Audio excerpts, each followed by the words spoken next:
लेकिन नरेंद्र मोदी ने बड़ी सूझबूझ दिखाई और पूरे मामले को हाथ से जाने नहीं दिया और भीड़ को संभाल लिया।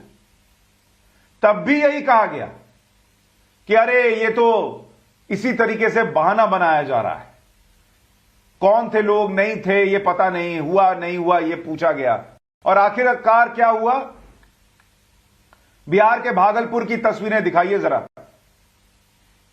बाएं से दाएं देख लीजिए जो तस्वीर अब आपको दिखाने जा रहा हूं। इम्तियाज अंसारी उर्फ आलम, हैदर अली उर्फ अब्दुल्ला, उसके बाद मुजीबुल्ला अंसारी, इन तमाम लोगों को भागलपुर सेंट्रल जेल में 3-4 दिन पहले लाया गया है। क्यों? क्योंकि इनको फांसी होनी है। एनआईए कोर्ट ने माना कि पटना के गांधी मैदान में आतंकी साजिश, बड़ी आतंकी साजिश की प्लानिंग थी और मोदी की जान को भी खतरा था। लेकिन तब भी यही हुआ था, अरे सब नौटंकी है, हल्की सी बात को इतना बड़ा बताकर दिखा रहे हैं और पॉलिटिकल माइलेज लेना चाहते हैं। 2 घटनाएं मैंने आपके सामने रखी। कंपटीशन अच्छा है पॉलिटिक्स में, लेकिन देश के सामने जब ऐसे मुद्दे हों तो देश को एकजुट होना चाहिए। राजनीति में ऐसी जगहों पर भी राजनीति से कई बार उठकर संवाद करना चाहिए। इसलिए मैं आज राष्ट्रवाद में यह प्रश्न उठा रहा हूं कि अगर एसपीजी की चिट्ठी थी तो बावजूद उसके इस पूरे मामले को गैर गंभीर क्यों बताया जा रहा है? 48 घंटे के अलर्ट के बावजूद भी क्यों पंजाब सरकार सतर्क नहीं हुई?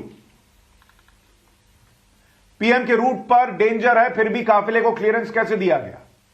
70,000 कुर्सी पर 500 लोग थे तो पीएम को रैली में जाकर एक्सपोज होने देते ना।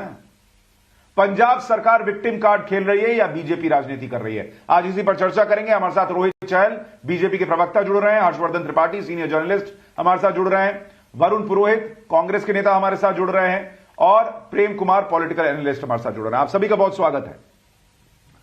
वरुण भाई, टाइम्स नाउ नवभारत जो चिट्ठी दिखा रहा है एसपीजी की, उस चिट्ठी में साफ साफ 48 घंटे पहले एक एक थ्रेट बताया गया था। क्या कहां प्रदर्शन हो सकता है, यह भी एसपीजी ने पंजाब के डीजीपी को बताया था। बावजूद इसके, अगर पंजाब के डीजीपी को पता था कि वहां प्रदर्शन हो सकता है, हो रहा है, और मुख्यमंत्री के इशारे पर चलना पड़ेगा जो कहते हैं हम तो नहीं उठाएंगे लाठियां किसानों के ऊपर, प्रदर्शनकारियों के ऊपर, तो प्रधानमंत्री को सड़क के रास्ते क्यों जाने दिया गया? उनकी जान को जानबूझ के खतरे में डाला गया क्या?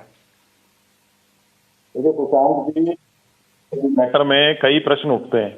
जब आप कह रहे हो 10 किलोमीटर 20 किलोमीटर पाकिस्तान बॉर्डर से दूर था प्रधानमंत्री जी का कैवलकेड, तो बीएसएफ को हमने अभी कुछ दिन पहले ही 50 किलोमीटर का वो दिया है, तो वो बीएसएफ कहां थी? सेंट्रल इंटेलिजेंस ने, अब आप कह रहे हो डॉक्यूमेंट आपके पास आया है एसपीजी का, ये कैसे लीक हुए एसपीजी के डॉक्यूमेंट्स?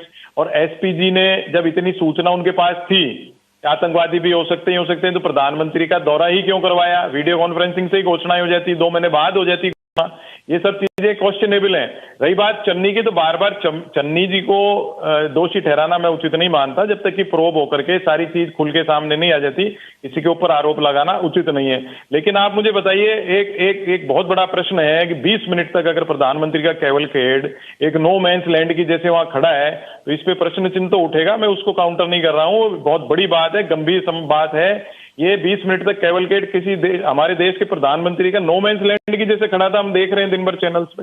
लेकिन आप जो बार बार ये बात हो रही है, अभी मेरे सेंट्रल गवर्नमेंट के मंत्री, केंद्रीय मंत्रियों के बयान आ रहे हैं, साजिश है, साजिश है, साजिश थी।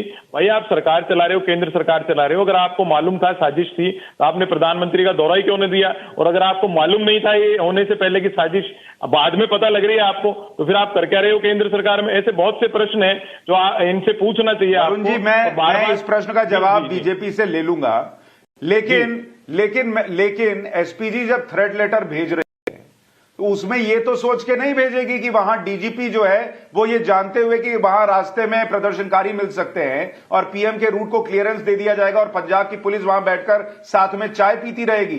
प्रदर्शनकारी बताएंगे कि उनको खुद पुलिस ने बताया कि ये पीएम का रूट लगा हुआ है, और आप कह रहे हैं कि बीएसएफ कहां थी? पीएम को तो निकलना ही नहीं चाहिए था अगर इतना थ्रेट था तो। नहीं, पीएम का तो आप देखिए, जब वो सी प्लेन में गए थे गुजरात में सिंगल इंजन में, जब वो उन्होंने उस पे साबरमती पे राइड की थी, जब भी एसपीजी की बात क्वेश्चन उठा था, तो मैं यही तो कहना चाह रहा हूं, मैं किसी को आरोपित नहीं करना चाह रहा हूं। जैसे बीजेपी, जब से आप देखिए, बीजेपी तो आते ही बीजेपी के नेता, केंद्रीय मंत्री, कांग्रेस खूनी, कांग्रेस खूनी। अरे भाई, क्या ये नॉनसेंस शब्दों का इस्तेमाल करते हो दूसरी पार्टी के लिए? हम तो नहीं कर रहे आपके लिए, लेकिन मैं ये कह रहा हूं इन चीजों से सियासत नहीं करनी चाहिए। वरुण जी, मैं बीजेपी क्या कह रही है वो बीजेपी से पूछूंगा, मैं तो कांग्रेस नहीं कह रहा। मैं तो कांग्रेस के लिए जो कह रही है बारे में आप दे रहा हूं, मैंने बीजेपी के लिए कोई सर डीजीपी की जिम्मेदारी थी, तो उन्होंने थ्रेट लेटर होने के बावजूद पीएम को क्यों जाने दिया उस रास्ते पर जहां पर वो बॉर्डर के पास जाके फंस जाएंगे? मैं कह रहा हूं, जब थ्रेट लेटर डीजीपी को आप मान रहे हो भाई डीजीपी की गलती, तो एसपीजी की गलती नहीं क्या? जब उनके पास थ्रेट लेटर था, ये डॉक्यूमेंट्स बाहर कैसे आ रहे हैं? प्रधानमंत्री की सुरक्षा से जो जुड़े हुए हैं एसपीजी के डॉक्यूमेंट्स, 2 दिन से देख रहा हूं कोई ये। अरे भाई, ये तो हमारा काम है पत्रकारों का। मैंने हमारी रिपोर्टर ने जो डीजीपी को लेटर दिया वो निकाला, अब आप कह रहे हैं ये बड़ी इन्वेस्टिगेटिंग, तो आज निकाला ना, पहले थोड़ी निकाला था। आपका इन्वेस्टिगेटिंग जर्नलिज्म तो सैल्यूट करने लायक है। मीडिया की वजह से तो देश में लोकतंत्र जीवित है। थोड़ा बहुत जुडिशरी ने बचा के रखा हुआ है। जुडिशरी भी आप देखिए, केंद्र सरकार है हमारे पास चुनी हुई, राज्य सरकार चुनी हुई, पर जुडिशरी डिसाइड करेगी क्या इस चीज को? ये भी एक प्रश्न है। हर बात जुडिशरी के पास हम ले जाते हैं। ये